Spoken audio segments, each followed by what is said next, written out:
Sir अगर मिसाल है तेल सस्ता नहीं होता, इस वक्त यूक्रेन और रशिया की वॉर चल रही है, जिसके बाद फिर 110 पे भी गया, 120 पे भी तेल चला गया। और आज किसी से मेरी बात हो रही थी और वो ये कह रहे थे कि अगर ये जो जंग है ये तूल पकड़ती है और रशिया जो है वो डिसाइड करता है कि उसने तेल जो है सिर्फ अपनी हद तक सिक्योर करना है और उसके अलावा फिर बाकी मुल्कों को सप्लाई बंद हो जाती है, जंग ज़्यादा ख़राब हो जाती है, बढ़ जाती है, तो ये ऑयल $300 पर बैरल पर भी जा सकता है। तो अगर खुदा न खास्ता ऐसी कोई सूरत हाल होती है तो हमारे पास ऑल्टरनेटिव क्या है? हमारी कुछ तो मैनेजमेंट होनी चाहिए ना।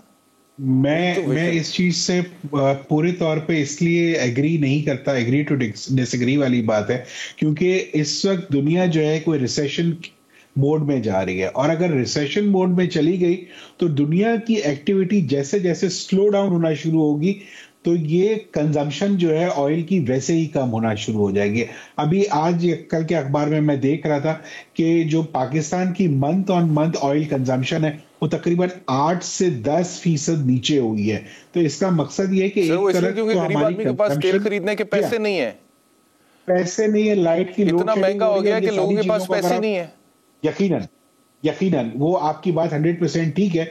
तो जो हमारी एक तरफ कंजम्पशन थोड़ी सी कम हुई है और अब हमको थोड़ा सा बेनिफिट मिलेगा ऑयल प्राइसेस का, लेकिन अगर ये जंग चलती रही, never been beneficial to anybody, यानी वो जो कर रहे होते हैं, जो जीत रहा होता है वो तो उसको तो फायदा हो जाता है, लेकिन अदरवाइज दुनिया को या उससे जो मुंसलिक लोग होते हैं नुकसान होता है। अगर तो ये ऐसे ही जंग चलती रही और रशिया ने अगर ये चीजें करना शुरू की, तो मैं समझता हूं कि फिर यकीनन जो आप बात कर रहे हैं कि एक नी जर्क रिएक्शन आ सकता है उसका।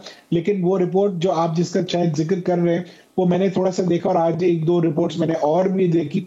एक और चीज प्लीज बताइएगा, ये जो वक्त बिजली का शॉर्टफॉल है 7500 मेगावाट के करीब, बुनियादी तौर पे इसकी वजह तो ये है कि हमारे पास ईंधन नहीं है, तेल नहीं है, और कैपेसिटी तो 39,000 मेगावाट के करीब है, तलब तकरीबन 30,000 मेगावाट के करीब है, लेकिन हम 7,500 का शॉर्टफॉल है। उसके बावजूद ये जो तेल सिक्योर करना होता है पावर प्लांट्स चलाने के लिए, ये प्लानिंग जो होती है, कितनी देर पहले तेल सिक्योर किया जाता है? I just want to know who the culprit is. ये पीएमएलएन की गवर्नमेंट ने आके करना था और नहीं किया, या उससे पहले पीटीआई वालों ने करना था और उनकी वजह से हम लोड शेडिंग भुगत रहे हैं, क्योंकि दोनों एक दूसरे पर डालते हैं। देखिए, होता ही है कि एटलीस्ट पाकिस्तान के पास इंपोर्ट होता है वो 15 दिन का रिजर्व तो एटलीस्ट रखना पड़ता है, और रखते हैं, और इससे ज्यादा भी रखा जाता है। लेकिन ऑब्वियसली ये कांस्टेंट प्लानिंग का पार्ट है। इसमें जैसे अगर जो भी डिले करेगा, वो डिसीजन जो देर से लेगा, उसकी वजह से हमें भुगतना पड़ता है। जब एक जमाने में ऑयल जब कोविड चल रहा था तो ऑयल बहुत नीचे था, तो गवर्नमेंट पे ये इल्जाम लगता रहा कि उसने फॉरवर्ड जो है वो कॉन्ट्रैक्ट्स नहीं किए, उस पे ये इल्जाम लगता रहा कि उन्होंने जो है इसको सोचा नहीं और ये एलएनजी के कॉन्ट्रैक्ट भी फॉरवर्ड नहीं किए। तो ये इल्जाम उन पे भी लगा क्योंकि उन्होंने भी डिसीजन मेकिंग में देर की थी।